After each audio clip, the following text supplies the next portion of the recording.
கர்த்தருடைய பரிசுத்த நாமத்திற்கு ஸ்தோத்திரம். இன்றைய நாளிலே நாம் பார்க்க போகிற வசனம் சங்கீதம் 120 வசனம் 1.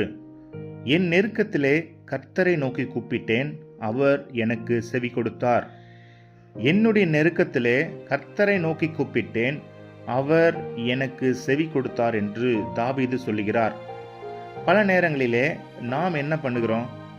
நெருக்கமாக இருக்கும்போது கர்த்தரை நோக்கி கூப்பிடுறோம்.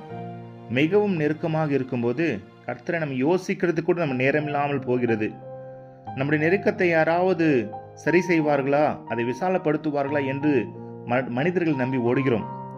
மனிதர்கள் கடவுளால் ஏற்படுத்தப்பட்டவர்கள்தான், அவர்கள் உதவி செய்வார்கள் தான். ஆனால் நெருக்கமாக இருந்தாலும் நெருக்கம் இல்லாத நேரத்திலும் ஆண்டவரை நோக்கி கூப்பிடும்போது அவர் நமக்கு செவி கொடுப்பார். இன்றைய நாளிலே நாம் பார்க்க போகிற காரியம் என்னன்னா, நீங்கள் நெருக்கத்தில் மாத்திரம் கர்த்தரை நோக்கி கூப்பிடக்கூடாது. நீங்கள் சந்தோஷமாக இருக்கும்போதும் கர்த்தரை நோக்கி கூப்பிடணும். நீங்கள் துக்கமாக இருக்கும்போதும் கர்த்தரை நோக்கி கூப்பிடணும். இந்த ப்ராக்டிஸ் நம்முடைய வாழ்க்கையில் அபியாசப்படுத்தும் போது நாம் என்ன வந்தாலும், என்ன நேர்ந்தாலும், என்ன நெருக்கத்திலும் நாம் அவரை நோக்கி கூப்பிடுகிற பிள்ளைகளாக இருப்போம்.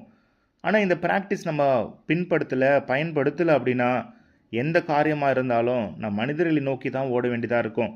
மனிதரும் முகத்தை பார்க்கிறான், ஆனால் தேவனோ இருதயத்தை பார்க்கிறார் என்று வசனம் சொல்கிறது.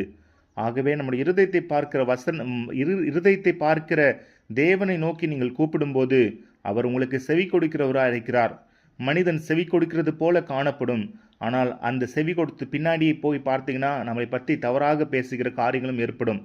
ஆகவே பிரியமான தேவ பிள்ளைகளே, இன்ற நாளிலே தேவன் உங்களுக்கு கூறுகிறது என்னவென்றால், நீங்கள் என்னை நோக்கி கூப்பிடுங்க, நான் உமக்காக தான் வந்தேன், நான் உமக்கு பிரியமானதை உங்களுக்காகவே இந்த உலகத்தில் வந்தேன் என்று சொல்லி நமக்காக ஏங்கி கொண்டு 2 கைகளையும் விரித்து அவர் காத்து கொண்டிருக்கிறார். நீங்கள் சாதாரண வேலையில் இருந்தாலும் சரி, இல்லை துக்ககரமான நேரங்களிலும் சரி, சந்தோஷமான நேரங்களிலும் சரி, அவரை நோக்கி அப்பா பிதாவே என்று அழைக்கும்போது அவர் உங்களுடைய வார்த்தைகளுக்கு செவி கொடுப்பார். உங்கள் தேவைகளை சந்திப்பார். உங்களுடைய எண்ணங்களை, உங்களுடைய இயக்கங்களை எல்லாம் அவர் சரிப்படுத்த விரும்புகிறார். ஆகவே இந்த நாளில் நாம் ஒரே ஒரு முடிவெடுக்கலாமா? எந்த நிலைமையிலும், எந்த சோர்ந்து போன சூழ்நிலை, மலையே தகர்ந்து போனாலும், கப்பலே கவிழ்ந்து போனாலும், எந்த காரியங்கள் நாம் நினைத்தது நடைபெறாமல் அதற்கு மாறாக நடந்தாலும் அவரையே நோக்கி கூப்பிடலாம். அப்போ கர்த்தரை நெருக்கத்தில் மாத்திரம் கூப்பிடக்கூடாது, நம்முடைய விசாலத்திலும் அவரை நோக்கி கூப்பிடும்போது அவர் பெரிய காரியங்களை செய்வார். ஆகவே இந்த நாளிலே கூட தேவன் நம்மை ஆசீர்வதிப்பாராக.